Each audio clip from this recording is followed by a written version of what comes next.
Continúan las noticias de Directo América en France 24. Mi nombre es Ángela Gómez. Actualizamos los titulares. Más de 100 organizaciones humanitarias advirtieron que una hambruna masiva se propaga en la Franja de Gaza y piden el ingreso de ayuda al enclave controlado por Israel. El enviado de Estados Unidos, Steve Witkoff, viajará esta semana a Europa sobre un corredor humanitario.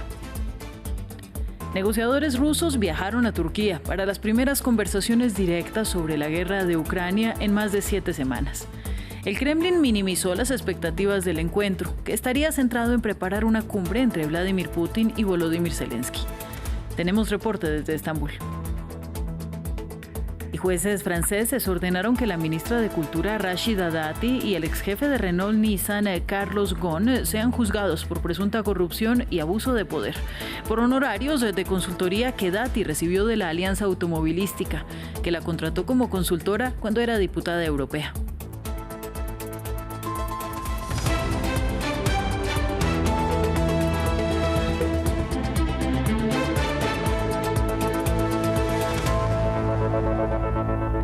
Y comenzamos con las noticias en la Franja de Gaza.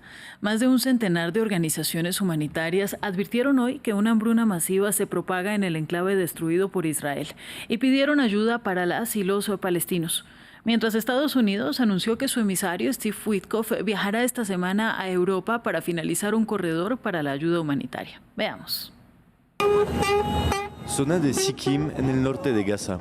Grupos de civiles se aferran a los camiones que conducen hacia un lugar donde se dice que hay sacos de harina. Algunos consiguen agarrar a unos, otros no tienen esa suerte. Cogí un trozo empapado en sangre. Van a buscar comida y vuelven muertos. Que Dios nos ayude. Israel se enfrenta a una creciente presión internacional por la situación humanitaria en Gaza. Médicos Sin Fronteras, Médicos del Mundo, Caritas, Amnistía Internacional, Oxfam alertan sobre una hambruna masiva. El alto comisionado de la ONU para los Derechos Humanos acusa al ejército israelí de haber matado desde mayo a más de 1.000 personas que buscaban ayuda humanitaria, la gran mayoría cerca de los centros gestionados por la Fundación Humanitaria de Gaza, bajo control israelí.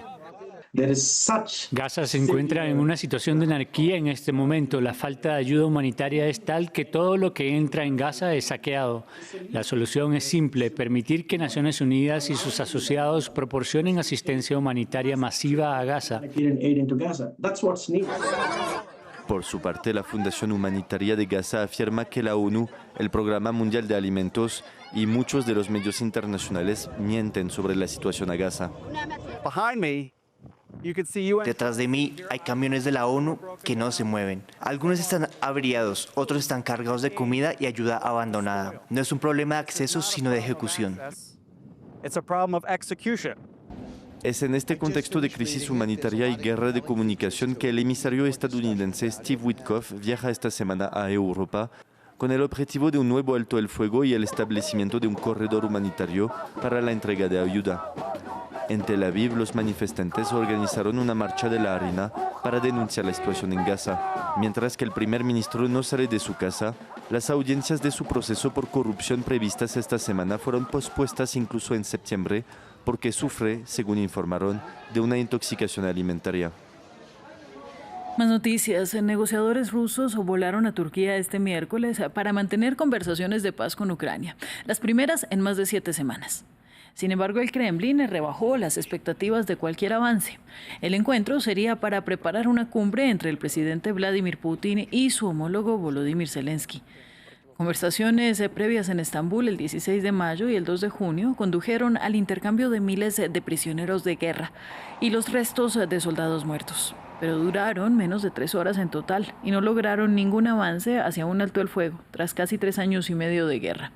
Sobre lo que se espera hoy, nos reportó nuestro corresponsal en Estambul, Adrián Rocha. Por primera vez después del ultimátum del presidente estadounidense Donald Trump de esta semana, el que reclama a Rusia en un plazo de 50 días la aceptación de un acuerdo de alto el fuego en Ucrania, Rusia y Ucrania se reúnen precisamente hoy en Estambul en la tercera ronda de negociaciones para precisamente eso, llegar a un posible acuerdo de alto el fuego en la invasión rusa en Ucrania desde 2022. Sin embargo, este posible acuerdo está aún muy alejado, según explican los ucranianos y la delegación ucraniana, que se ha quejado amargamente claramente ya en el pasado de las posiciones maximalistas de una Rusia que pide a Ucrania básicamente la rendición incondicional y la entrega de las 5 provincias que actualmente Rusia ocupa en el este de Ucrania, total o parcialmente, como condición indispensable para poder llegar a un tipo de acuerdo de alto el fuego. Estas regiones, recordemos, son Luhansk, Donetsk, Mariupol, Zaporizhia, Gerson y la península de Crimea. Si las reuniones anteriores en mayo y en junio de este mismo año no sirvieron para llegar a ningún tipo de acuerdo ni acercar posiciones, sí que sin embargo sirvieron para que los dos países llegaran a 2 grandes intercambios de prisioneros, tanto en mayo como en junio. En mayo los dos países intercambiaron 1.000 prisioneros por banda, lo que fue el mayor intercambio de prisioneros hasta la fecha, y en julio fue ese mismo récord batido con un intercambio de 6.000 prisioneros. Sin embargo, eso sí, muchos de ellos eran soldados fallecidos en el campo de batalla. Cientos de ucranianos protestaron cerca de la presidencia en el centro de Kiev contra la ley que limita la autonomía de las agencias anticorrupción. El proyecto, aprobado el martes por el Parlamento ucraniano, otorga al fiscal general designado por el presidente un control estricto sobre la Oficina Nacional Anticorrupción de Ucrania y la Fiscalía Especializada Anticorrupción. La votación provocó fuertes críticas por parte de los directores de ambas agencias y de la Unión Europea. Alemania se unió al rechazo. Que el comité lo vote, que el plenario lo vote y que el presidente lo firme en pocas horas es realmente inusual. Y quiero ser muy claro, apoyamos firmemente a Ucrania. Queremos luchar y combatir la narrativa propagandística rusa sobre la Ucrania corrupta porque creemos que es absurda, pero también creemos que los organismos anticorrupción deben ser independientes.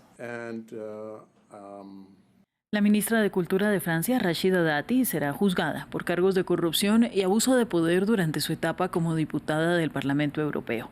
La ministra, que figura entre los principales candidatos a la alcaldía de París en las elecciones del próximo año, fue objeto de investigación en 2019 por sospechas de haber ejercido presión a favor del grupo automovilístico Renault-Nissan mientras ocupaba su cargo en la Unión Europea.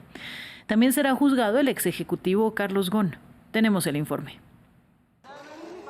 Del ministerio a la sala del tribunal, los jueces de instrucción franceses ordenaron que la ministra de Cultura, Rachida Dati, y el exdirector general de Renault-Nissan, Carlos Ghosn, fueran juzgados por corrupción y abuso de poder. El caso se deriva de un acuerdo firmado en 2009 entre Rachida Dati, entonces miembro del Parlamento Europeo, y Carlos Ghosn. Dati está acusada de haber recibido supuestamente 900.000 euros en honorarios de abogados entre 2010 y 2012 de una filial de Renault-Nissan con sede en los Países Bajos sin haber trabajado realmente para ellos. Las investigaciones han tratado de determinar si ella estaba ejerciendo presión ilegalmente en el Parlamento Europeo en favor del fabricante de automóviles. La ministra de Cultura niega las acusaciones y señala a los jueces de pisotear sus derechos. El abogado que presentó la denuncia ha acogido con satisfacción la remisión al tribunal.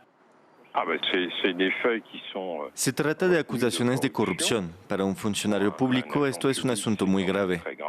Ella ha tomado todas las medidas legales que se le han ocurrido y este caso debería ir a juicio lo antes posible.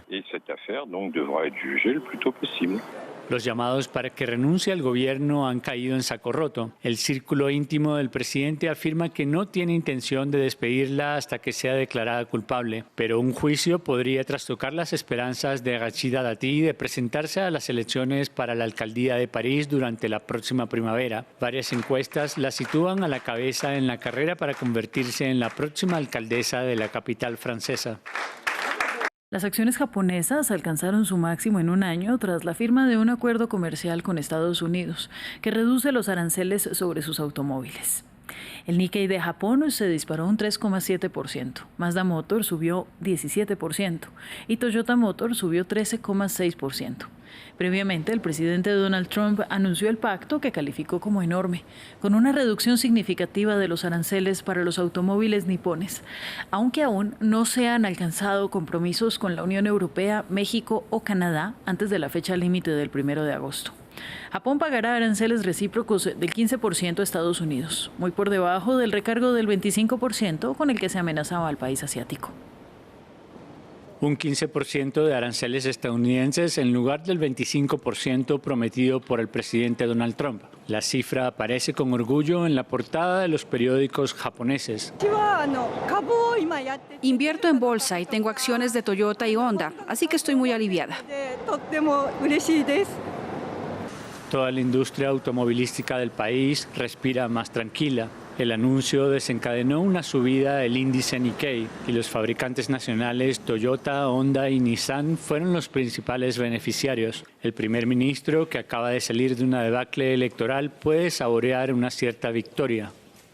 Hemos logrado mantener el tipo arancelario japonés en el 15%, cuando se preveía aumentarlo al 25%. Se trata del nivel más bajo hasta la fecha para un país con superávit comercial con Estados Unidos.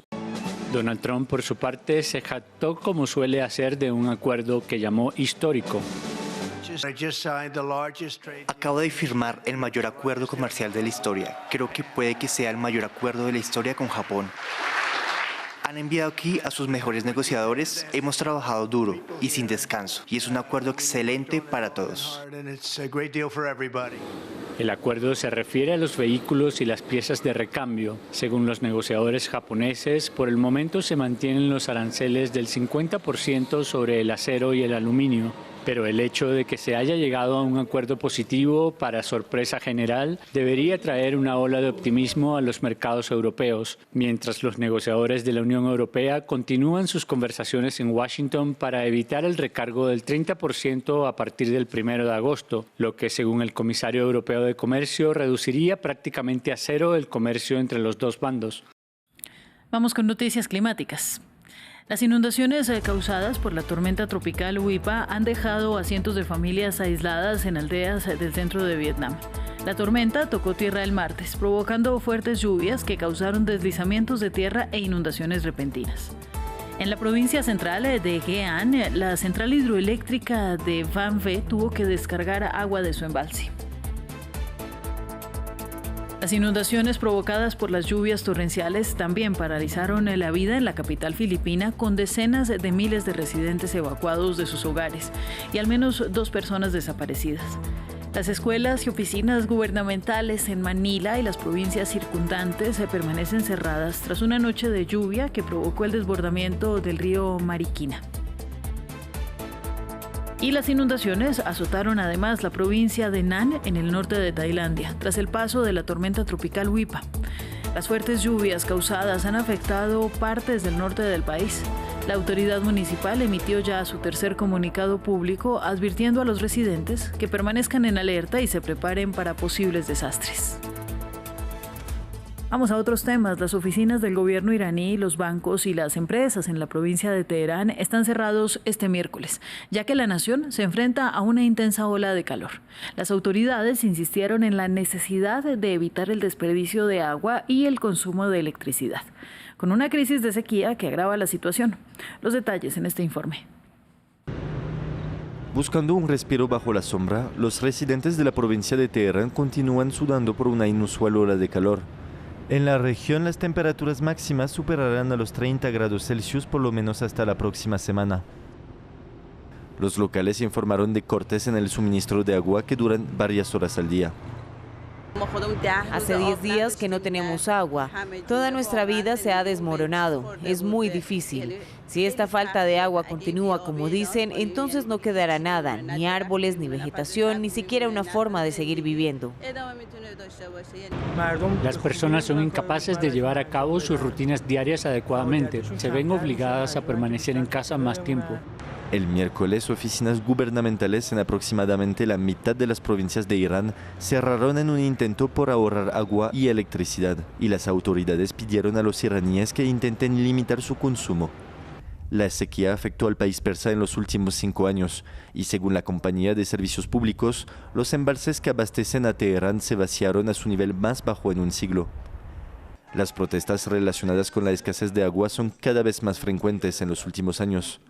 Durante el movimiento Mujer, Vida, Libertad, que comenzó en 2022, los manifestantes también marcharon contra lo que llamaron mala gestión ambiental por parte de las autoridades. La ampliación de esta y otras noticias está en nuestro sitio web france24.com. Esto es todo por el momento, pero en minutos regresamos con otro informativo. Quédese en France 24.